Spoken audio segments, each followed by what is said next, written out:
part education, it's forming relationships, but yes, and it's also prosecution. Each one of them carries too many criminal cases on their caseload. So they're both working with dedicated police officers, identifying the problems, and when they perceive that the proper solution to that problem is to prosecute somebody, they do it themselves, or they hand off that information to make sure that it gets followed through in an appropriate way, as opposed to just being, coming in the regular way and just being one of 1,000 different other cases. This will get some special attention.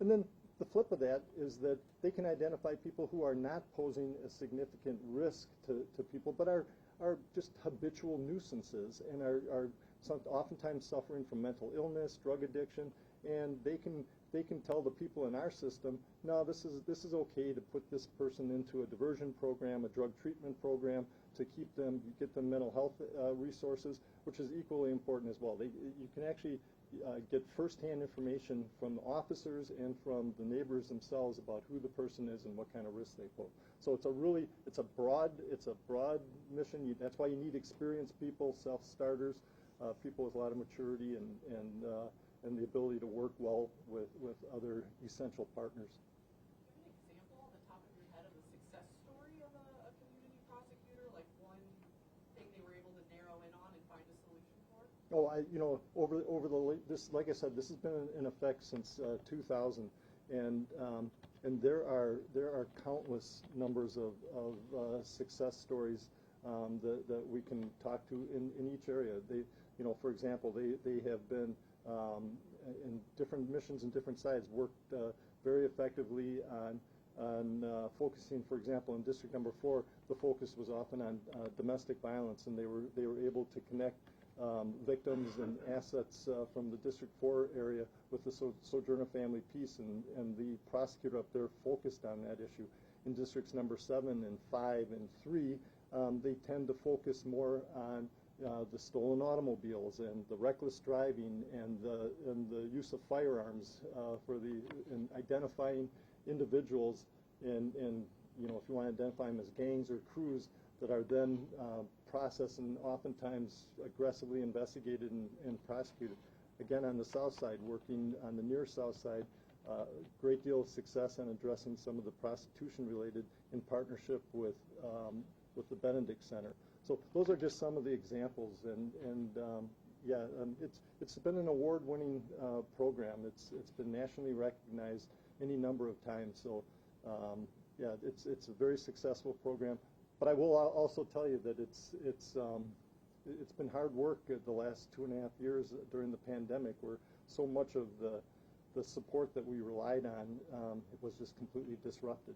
And so we're excited about getting it back up and running again, because I'm convinced that what you're seeing, and the police department has talked about it, is that when all you can do is just respond to problems and sometimes just literally picking up bodies, that's hard. It's hard to get on top of that, where you can do that proactive work that creates the space that allows you to clear more cases and hold more people accountable.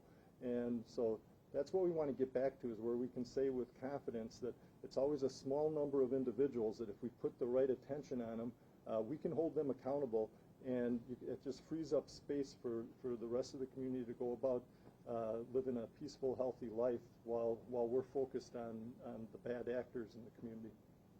How come District 6 lost its community prosecutor? But it's because we have to juggle all the time the scarcity. These are almost always federally funded programs, as opposed to being directly funded by the state. So the state provides me with about 85 prosecutors. I have about 135 of them right now. The state directly provides about 85 of them, and then the rest of them are federally grant funded. So every year we're managing 10, 12 different federal grants in order to be able to do the specific work like this. That's when I make the argument that this is essential work, and you need experienced people. We've, I don't know if you saw the story just recently, but the problem that we're encountering right now, Dodge County, for example, has lost all of its prosecutors, including the elected, as of today. It just called it quits. And that just tells you something. That's a deeply red county, and they normally have 6 prosecutors. As of today, including the elected, they have 0 full-time assistant DAs or an elected DA.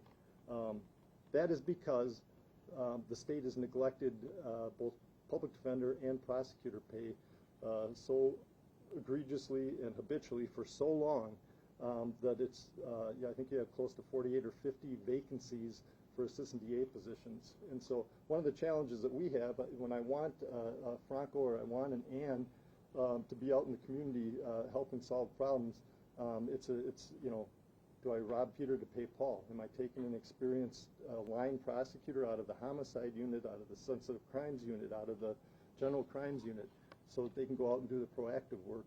It's just it's a tough, you know, you're just balancing all these different things until you can build up that experience and hope not to lose it immediately. So I'm just throwing that in there. Are you guys getting back? Is your office getting back to full?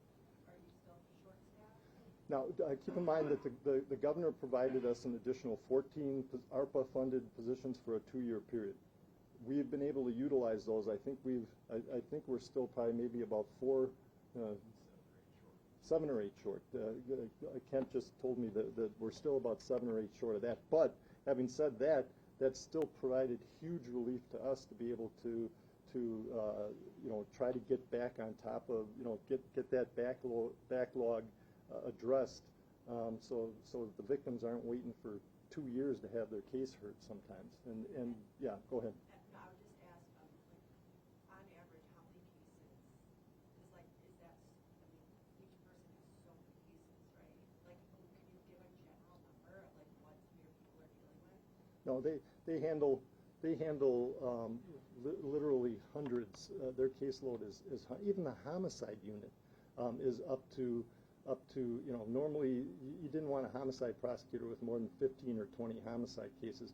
They're now each handling about 50 homicide cases. You've got almost 700, or you have almost 300 people currently in the jail with about 950 spaces. 300 of them are just for homicide suspects.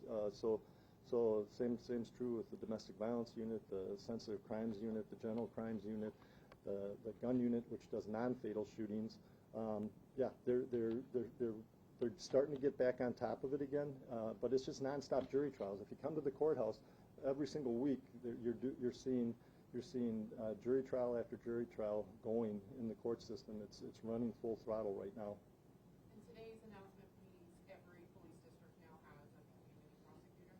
I think we're missing one in number 7. Again, this is, yeah.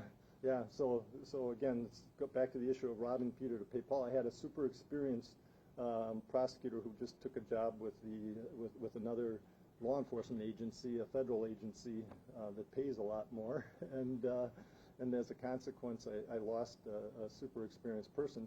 But it was critical that we get back here again, and so our commitment is still that we're going to get somebody up in number 7. You know, we're always committed to that, and so we'll figure out a way to do it. It's just again, we just can't throw somebody in there without the requisite amount of maturity and experience. Thank you.